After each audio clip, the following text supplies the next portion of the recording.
बिस्मिल्लाहिर्रहमानिर्रहीम। अस्सलाम वालेकुम। खेलों की खबरों पर तबसरों और तज़ियों सजे स्कोर के एक और प्रोग्राम के साथ सैयद याह्या हुसैनी आपकी खिदमत में हाजिर है। सिर्फ 3 दिन पहले गद्दाफी स्टेडियम लाहौर में पाकिस्तान सुपर लीग सीज़न 10 का सनसनीखेज फाइनल ख़त्म हुआ और अब पाकिस्तान और बांग्लादेश के दरमियान T20 सीरीज़ का आगाज़ इसी ग्राउंड पर होने जा रहा है। पाकिस्तान और बांग्लादेश के दरमियान इब्तदाई तौर पर 3 वनडे और 3 T20 मैचों की सीरीज़ पहले 5 T20 इंटरनेशनल्स में तब्दील हुई और फिर PSL के इल्तिवा और फिर बकिया मुकाबलों के आगाज़ की वजह से इन 5 T20 इंटरनेशनल मैचों को 3 मुकाबलों तक महदूद कर दिया गया। इस तमाम सूरत हाल में फैसलाबाद का इकबाल स्टेडियम 2 T20 मैचों की मेज़बानी से महरूम हो गया। पाकिस्तान की कप्तानी सलमान अली आगा कर रहे हैं और बांग्लादेश की क़यादत लुट्टन दास को मिली है। गद्दाफी स्टेडियम में भरपूर प्रैक्टिस के बाद दोनों टीमों के कप्तानों का ट्रॉफी के साथ फोटो शूट हुआ। एक जानिब पाकिस्तान क्रिकेट बोर्ड की सिलेक्शन कमेटी ने टीम के सीनियर क्रिकेटर साबिक कप्तान Babar Azam, wicket keeper batter Mohammad Rizwan और फास्ट बॉलर शाहीन शाह अफरीदी को कौमी टीम का हिस्सा न बनाया, तो दूसरी जानिब बांग्लादेश क्रिकेट टीम भी अपने अहम खिलाड़ियों जिनमें मुस्तफिजुर रहमान, सोमिया सरकार, तास्किन अहमद और नाहिद राना शामिल हैं, इंजरी और दीगर वजूहात की वजह से उनकी खिदमत से महरूम है। पाकिस्तानी वक्त के मुताबिक पाकिस्तान और बांग्लादेश के दरमियान तीनों T20 मैच रात 8 बजे शुरू होंगे। शाहीन शाह अफरीदी की क़यादत में लाहौर कलंदर ने तीसरी मरतबा पाकिस्तान सुपर लीग का टाइटल अपने नाम किया। शाहीन शाह अफरीदी न सिर्फ 3 ट्रॉफियां उठाने वाले पहले पाकिस्तानी कप्तान हैं, बल्कि उन्होंने 19 विकेटें हासिल करते हुए फजल महमूद कैप भी अपने नाम की। शाहीन शाह अफरीदी टीम से ड्रॉप होने पर सिलेक्शन कमेटी से नाला दिखाई देते हैं, इसीलिए जियो न्यूज़ के नुमाइंदे सोहेल इमरान से बातचीत में वो बहुत कुछ कह गए। देखिए, मेरे ख्याल से जो इन्वायरमेंट होती है वो सबसे अहम चीज़ होती है। वो ज़रूरी नहीं है कि शाहीन टीम में होगा तो अच्छा होगा, नहीं। अगर आपके इन्वायरमेंट अच्छा होगा ना, आपके जो इर्द गिर्द वाले लोग हैं, जो आपकी मैनेजमेंट है वो अच्छी होगी ना, तो आई थिंक कोई भी प्लेयर किसी भी टाइम भी परफॉर्मेंस कर सकता है। जो सबसे मेन वजह थी वो प्लेयर को सपोर्ट करना, प्लेयर को बूस्ट अप करना, प्लेयर की हेल्प करना, उनकी जो चीज़ें थी। आई थिंक जो सबसे अच्छी बात इस टीम की ये है कि इस टीम ने किसी को पॉइंट आउट नहीं किया किसी भी मरहले में। लोग की रिस्पेक्ट अपनी जगह, उनका ओपिनियन अपनी जगह, लेकिन इस टीम ने कभी बिलीव नहीं छोड़ा किसी भी टाइम, और हमने हमेशा यही सोचा है कि यार क्या परफॉर्मेंस हम टीम के लिए कर सकते हैं। मैंने 2-3 जगह ये भी कहा है कि आंखें अच्छी होनी चाहिए, परफॉर्मेंस वही है, वही हम लोग हैं, कोई चेंज नहीं होता। और मैं ऑनेस्टली बताऊं कि मैं किसी के लिए चेंज नहीं होऊंगा, क्योंकि मैं शाहीन हूँ और मैं रहूँगा। मेरी हर 3 फॉर्मेट बाकी है। मैं टेस्ट भी खेलूँगा इंशाल्लाह, मैं 4 डे भी खेलूँगा, मैं 1 डे और मैं T20। मैं किसी चीज़ से किधर भी दूर नहीं जा रहा हूँ इंशाल्लाह। मैं जब तक आखिरी सांस से मैं पाकिस्तान क्रिकेट के लिए खेलूँगा। बांग्लादेश के खिलाफ T20 सीरीज में पाकिस्तान टीम की क़यादत करने वाले ऑलराउंडर सलमान अली आगा ट्रॉफी की रोनुमाई के बाद प्रेस कॉन्फ्रेंस करने के लिए मीडिया के सामने आए, तो उनसे सीनियर क्रिकेटर्स को ड्रॉप करने पर सवाल हुआ, जिस पर सलमान अली आगा ने बरमला कह दिया पाकिस्तान में इतना टैलेंट मौजूद है कि वो किसी को भी रिप्लेस कर सकता है। इसके साथ साथ सलमान अली आगा ने यह भी कहा इन तीनों क्रिकेटर्स ने माजी में पाकिस्तान को बहुत मैचेस जितवाए हैं। नहीं सर, प्रेशर तो कोई नहीं रहेगा, क्योंकि ज़ाहिरी बात है हमारे पास, मुझे लगता है कि पाकिस्तान में इतना टैलेंट है कि कोई भी किसी को भी किसी भी टाइम रिप्लेस कर सकता है, तो प्रेशर तो नहीं होगा। लेकिन हाँ, शाहीन और बाबर और रिजवान आपके वो पाकिस्तान के मतलब पिछले 4-5 सालों के मतलब सबसे बेस्ट क्रिकेटर्स रहे हैं, और उन्होंने पाकिस्तान को काफ़ी मैचेस भी जितवाए हैं। और वो आप गोइंग फॉरवर्ड देखेंगे कि वो पाकिस्तान की वाइट बॉल में मतलब अभी भी उनका काफ़ी मेरे ख्याल से रोल रहेगा आने वाले फ्यूचर में। और हाँ, मतलब वो ऐसे प्लेयर्स हैं जो आप कह सकते हैं कि जिन्होंने पाकिस्तान को पास्ट में काफ़ी मैचेस जितवाए हैं, और जो अभी भी प्लेयर है मुझे लगता है कि वो भी ऐसे प्लेयर हैं। मैंने आपको बोला पाकिस्तान में ऐसे प्लेयर्स मौजूद हैं जो किसी भी प्लेयर को किसी भी टाइम रिप्लेस कर सकते हैं। पाकिस्तान और बांग्लादेश की क्रिकेट टीमों के दरमियान T20 मुकाबलों के रिकॉर्ड को देखा जाए तो पाकिस्तान और बांग्लादेश के दरमियान T20 मुकाबलों में पाकिस्तान बहुत आगे दिखाई देता है।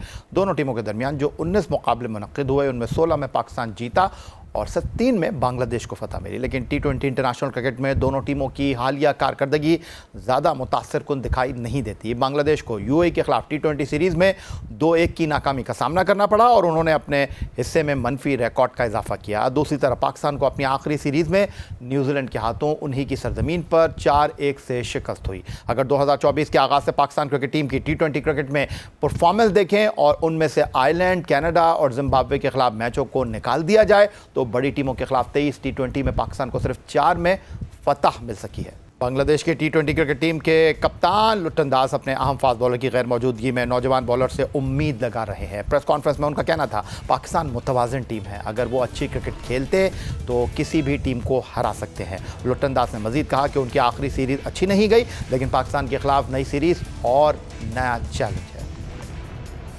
Definitely.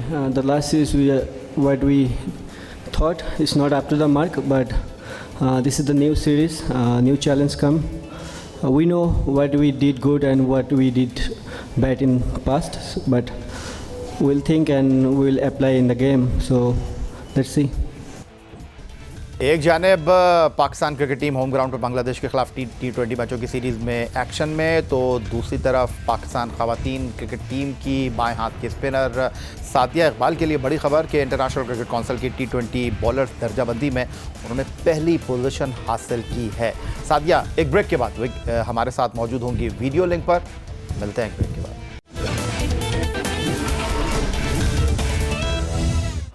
पाकिस्तान खवातीन क्रिकेट टीम की बाएं हाथ के स्पिनर सादिया इकबाल ने एक बार फिर आईसीसी खवातीन टी20 बैनुल-अक़वामी बॉलर्स की दर्जाबंदी में टॉप पोजीशन हासिल कर ली है। इससे पहले गुज़िश्ता साल टी20 वर्ल्ड कप में पाकिस्तान ने सादिया इकबाल की बॉलिंग के साथ एशियन चैंपियन श्रीलंका को शिकस्त दी थी, जिसके बाद वो रैंकिंग में टॉप पोजीशन हासिल करने वाली पहली पाकिस्तानी खातून क्रिकेटर बनी थी। सादिया इकबाल ने यह एजाज़ एक बार फिर हासिल किया है और इसकी वजह लाहौर में होने वाले आईसीसी खवातीन वर्ल्ड कप क्वालिफायर में उनकी बेहतरीन और शानदार कारकर्दगी, जिसके साथ पाकिस्तान वर्ल्ड कप के लिए क्वालिफाई करने में कामयाब हुआ। सादिया इकबाल ने क्वालिफाई इवेंट के 5 मुकाबलों में 16 की औसत से 9 विकेटों का हुसूल यकीनी बनाया था। सादिया इकबाल पाकिस्तान की जानिब से 47 टी20 बैनुल-अक़वामी मुकाबलों में 59 विकेटें हासिल कर चुकी हैं और 27 वनडे इंटरनेशनल में उनकी विकेटों की तादाद 35 है। और हमारे साथ मौजूद हैं वीडियो लिंक पर लाहौर से पाकिस्तान की बेहतरीन स्पिन बॉलर और इंटरनेशनल क्रिकेट काउंसिल की दर्जाबंदी में पहली पोजीशन हासिल करने वाली सादिया इकबाल। आपको खुशामदीद कहेंगे और सबसे पहले मैं आपको मुबारकबाद पेश करना चाहूँगा सादिया, इतनी शानदार और बेहतरीन कारकर्दगी पर क्या कहना चाहेंगे? थैंक यू यहिया भाई, सबसे पहले तो आपका शुक्रिया कि आपने मुझे इतना ऑनर दिया और अपने चैनल के लिए इनवाइट किया है, और थैंक यू सो मच। अच्छा सादिया, थोड़ा सा अपने बारे में बताइएगा, कैसे क्रिकेट की शुरुआत की, इस मौके पर और इस मुकाम तक कैसे पहुंची, थोड़ा सा अपनी जर्नी के हवाले से बताइएगा।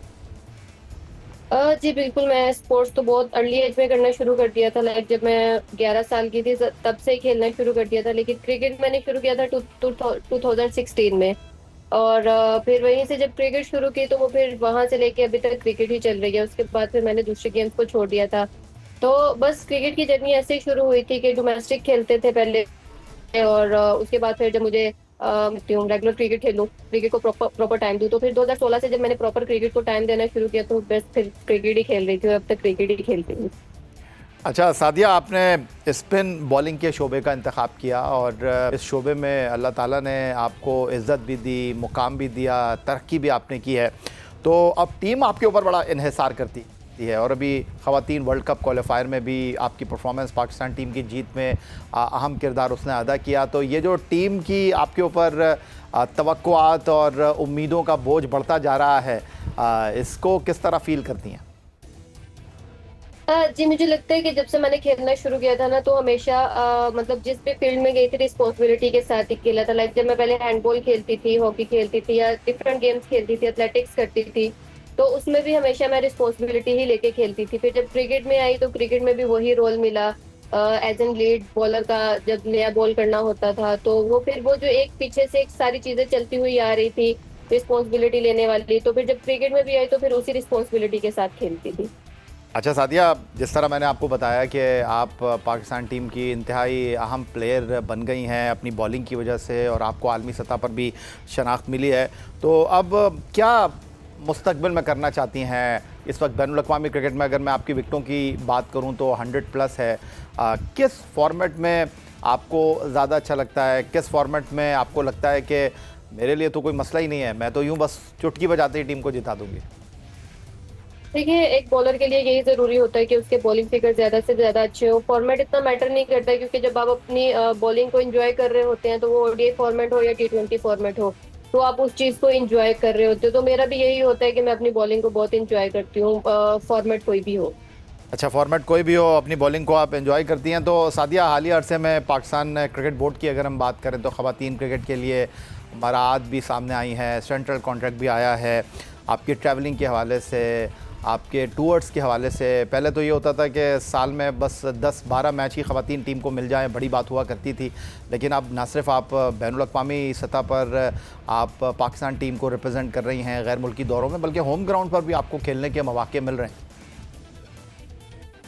देखिए, ऐसे ही है, जैसे जितनी अपॉर्चुनिटी मिलती जाएगी उतनी ही बेटर इंप्रूवमेंट आती जाएगी। जैसे लास्ट सीजन हमारा काफ़ी बिजी रहा था, काफ़ी ज़्यादा सीरीज खेलने को मिली थी, और फिर बीच में वर्ल्ड कप था, क्वालिफायर्स था, तो इस तरह काफ़ी बिजी रहा था। तो उसकी इम्प्रूवमेंट आपको नज़र आ रही है कि रैंकिंग में हमारे प्लेयर चल रहे हैं और टीम की बहुत इम्प्रूवमेंट आ रही है इस चीज़ में। सादिया, एक बार फिर हमारी पूरी टीम की जानिब से आपको बहुत बहुत मुबारक हो। इंटरनेशनल क्रिकेट काउंसिल की T20 रैंकिंग में आपने पहली पोजीशन हासिल की है। हमारी नेक ख्वाहिशात आपके साथ हैं, आप इसी तरह उम्दा कारकर्दगी का मुजाहरा करें, पाकिस्तान टीम की कामयाबियों में अपना किरदार अदा करते रहें। हमें वक्त देने के लिए आपका बहुत शुक्रिया। कुफर टूटा खुदा खुदा करके 10 साल के तवील इंतज़ार के बाद पाकिस्तान फुटबॉल फेडरेशन के इंतखाबात हो गए और PFF के इंतजामात मुंतखब नुमाइंदों को मुंतकिल हुए। इसके मुताबिक साबिक़ FIFA development officer Mohsin Gilani को इस खेल की गवर्निंग बॉडी की क़यादत सौंप दी गई है। वो 17वें सदर के तौर पर पाकिस्तान फुटबॉल फेडरेशन के सरबराह मुंतखब हुए हैं, लेकिन इलेक्शन के दूसरे मरहले में मोहसिन गिलानी ने सादा अक्सरियत हासिल करते हुए 13 वोट हासिल किए, जबकि उनके करीबी हरीफ कराची यूनाइटेड फुटबॉल क्लब के ताहा अली जई को 11 वोट मिले। मजमूई वोटर्स की तादाद 24 थी। सदर के ओहदे के लिए 2 मरहलों में वोटिंग हुई। पहले मरहले में 2 तिहाई अक्सरियत दरकार थी। इस मरहले में भी मोहसिन को 11 के मुकाबले में 13 वोटों से बरतरी हासिल हुई। मीडिया रिपोर्ट्स के मुताबिक PFF के लिए इब्तदाई तौर पर 3 सदारती उम्मीदवार थे। हफीज़ ज़काउल्लाह भी उनमें शामिल थे, लेकिन बाद में मोहसिन और ज़का के दरमियान इत्तेहाद हुआ, जिसके बाद ज़का ने अपनी उम्मीदवार वाली पोजीशन वापस ले ली। पाकिस्तान फुटबॉल फेडरेशन के आखिरी इंतखाबात 2015 में मुनक्किद हुए, लेकिन पाकिस्तान फुटबॉल फेडरेशन 2015 के बाद से मुसलसल बहरान और तनाज़ात का शिकार रहा है। 2019 में फीफा ने एक नॉर्मलाइजेशन कमेटी मुकर्रर की ताकि मुल्क में फ़ुटबॉल के मामला संभाले जा सकें, लेकिन इंतखाबात के इनेकाद में फिर भी 6 साल लग गए। PFF कांग्रेस ने नायब सदूर के ओहदों पर नवीद लोदी, हाफिज़ ज़का और डॉक्टर मोहम्मद अली को मुंतखब कर लिया है। पाकिस्तान फुटबॉल फेडरेशन के हालिया इंतखाबात पर गुफ्तगू करने के लिए हमारे साथ स्टूडियो में मौजूद हैं पाकिस्तान फुटबॉल टीम के साबिक कोच नासिर इस्माइल साहब। खुशामदीद कहते हैं आपको। नासिर इस्माइल साहब, आखिरकार PFF के इंतखाबात हो ही गए। नॉर्मलाइजेशन कमेटी ने 6 साल का तवील अरसा गुजारा, लेकिन बहरहाल PFF के इलेक्शन का ऊँट एक करवट बैठ गया। पाकिस्तान फुटबॉल के लिए कितना अच्छा इक़दाम है ये, अब तो मुतमईन है आप इन इंतखाबात से? बिस्मिल्लाहिर्रहमानिर्रहीम। थैंक यू वेरी मच याया भाई। अल्हम्दुलिल्लाह पाकिस्तान फ़ुटबॉल फेडरेशन के इलेक्शन मुकम्मल हुए। जैसा कि मैं आपको के प्रोग्राम में ऑन रिकॉर्ड ये कह चुका था कि जब तक हारून मलिक पाकिस्तान इस फेडरेशन के नॉमिनेशन कमेटी के चेयरमैन रहेंगे वो इलेक्शन नहीं कराएंगे, और ऐसा ही हुआ और बगैर इलेक्शन कराएगा। लेकिन आफ्टर ऑल मैं शुक्रिया अदा करूँगा शाहिद खोकर साहब का, सऊद हाशमी साहब का और हारिस अदमत साहब का कि उन्होंने फाइनली हारून मलिक के जाने के बाद इस डिसीशन को इम्प्लीमेंट के लिए परसू किया और इस इलेक्शन को करा दिया। तो अल्हम्दुलिल्लाह पाकिस्तान के इलेक्शन हो गए और हम पुरुमीद है कि आने वाले जो प्रेसिडेंट इलेक्ट हुए हैं मोहसिन गिलानी, वो एक विजनरी पर्सनैलिटी है और एक ऐसी पर्सनैलिटी जिनको नई जनरेशन से शायद ना जानती हो, लेकिन मैं पिछले कुछ 26-27 साल से उन्हें पर्सनली जानता हूँ। और उनका जो रोल रहा है पाकिस्तान के साथ एक पैट्रियट के तौर पे, वो दुनिया में किसी भी कोने में रहे हों, लेकिन उन्होंने पाकिस्तान के फ़ुटबॉल को बड़े बारीकी नज़र से देखा भी है और उसके लिए पाकिस्तान की मदद भी की। और फीफा डेवलपमेंट ऑफिसर जब थे तो उन्होंने फीफा गोल प्रोजेक्ट्स पाकिस्तान के लिए वो लॉन्च किया और पाकिस्तान को उन्होंने वो गोल प्रोजेक्ट दिया। अनफॉर्चुनेटली फैसल सालियात के दौर में वो मुकम्मल नहीं हो सके, लेकिन एक सेक्रेटरीट बन गया जो लाहौर में इस वक्त मौजूद हैगा। तो मैं समझता हूँ कि इस वक्त मोहसिन गिलानी का आना एक खुश आइन बात है, और इसके लिए जो सबसे बड़ी कुर्बानी दी हाफिज़ ज़काउल्लाह साहब ने कि जो स्टेप डाउन हुए और उन्होंने एक एग्रीमेंट के थ्रू, कि जो आपकी पूरी सोशल मीडिया पे भी है, कि उन्होंने स्टेप डाउन किया कि जी पहले 1 साल मोहसिन गिलानी इस फेडरेशन के प्रेसिडेंट रहेंगे और अगले 3 साल, जो कि हमने सोशल मीडिया पे भी देखा और तमाम जगहों पे ये बावसूख ज़राए से बात आई कि फिर अगले 3 साल हाफिज़ ज़काउल्लाह इसको रन करेंगे। अच्छा नासिर इस्माइल साहब, अगर मैं ये मवाजना करना चाहूँ कि फ़ुटबॉल के हलकों में गिलानी से ज़्यादा कराची यूनाइटेड के ताहा अलीज़ई मकबूल हैं, तो फिर ये नताइज आए। एक अंग्रेज़ी अखबार ने ये दावा किया कि हाफिज़ ज़काउल्लाह मोहसिन गिलानी में जो आप बता रहे हैं कि इत्तेहाद हुआ, जो आप बता रहे हैं कि 1 साल के बाद वो इस्तीफ़ा दे देंगे और फिर हाफिज़ ज़काउल्लाह ये ओहदा संभाल लेंगे। अगरचे मुंतखब ज़दा मोहसिन गिलानी ने इन ख़बरों की तरदीद की है, क्या आपके पास इस तरह की कोई ख़बरें हैं कि नहीं यार ऐसा ही है जिस तरह आपने अभी बताया? देखिए, दुनिया फॉलो करती है आजकल सोशल मीडिया को और तमाम चीज़ें बाहर आ जाती हैं। मैं तो फ़ुटबॉल का अंदर का आदमी हूँ, तो मुझे इन सारी चीज़ों की तरदीद डेफिनेटली उन्होंने की, इस बात की है। लेकिन जहाँ तक आने वाला वक्त खुलासा करेगा इस बात का। आने वाला वक्त खुलासा ये कहेगा कि मैं आपके चैनल से ये बिल्कुल स्ट्रेट फॉरवर्ड ये बात कहूँ कि अगर मोहसिन गिलानी को इस कांग्रेस ने और इस एग्जीक्यूटिव काउंसिल ने फ्री हैंड दे दिया और उनको कंप्लीट सपोर्ट की कि आप जो काम करेंगे, जिस टेक्निकल टीम को लाएंगे, जिन कोचेस को लाएंगे, जो भी डेवलपमेंट प्लान है पाकिस्तान का बनाएंगे, वो उनको 1 सज्जाम 10 साल तक या 6 साल तक हम नॉर्मेशन कमेटी को सपोर्ट कर सकते हैं फीफा के कहने के ऊपर। और पाकिस्तान का हाल आपने पाकिस्तान की फ़ुटबॉल का देख लिया कि कहाँ गया। लेकिन अगर ये एग्जीक्यूटिव काउंसिल और ये जो कांग्रेस मेंबर्स हैं, अगर इन्होंने पूरा फ्री हैंड मोहसिन गिलानी को दिया और उसकी हर बात को लब्बैक किया, तो मैं नहीं समझता कि अगले जो आने वाले 3 साल होंगे यही कांग्रेस और यही एग्जीक्यूटिव काउंसिल कहेंगे कि मोहसिन गिलानी आप कंटिन्यू करें। बहुत शुक्रिया आपका। नासिर इस्माइल साहब पाकिस्तान फ़ुटबॉल टीम के साबिक कोच हमारे साथ मौजूद थे, गुफ्तगू कर रहे थे पाकिस्तान फ़ुटबॉल फेडरेशन के इंतखाबात पर, अपनी राय का इजहार कर रहे थे और आगे के हवाले से पेशगोई कर रहे थे। यही आज का हमारा प्रोग्राम था। एक्स अकाउंट पर आप हमें फॉलो कर सकते हैं, ईमेल कर सकते हैं, अपनी राय से आगाह कर सकते हैं score@geo.tv पर। इस दुआ, इस उम्मीद, इस तवक्को के साथ कि पाकिस्तान में खेलों खिलाड़ी तरक्की करते रहें। सैयद याह्या हुसैनी को स्कोर की पूरी टीम के साथ अगले प्रोग्राम तक के लिए इजाज़त दीजिए। अल्लाह हाफ़िज़।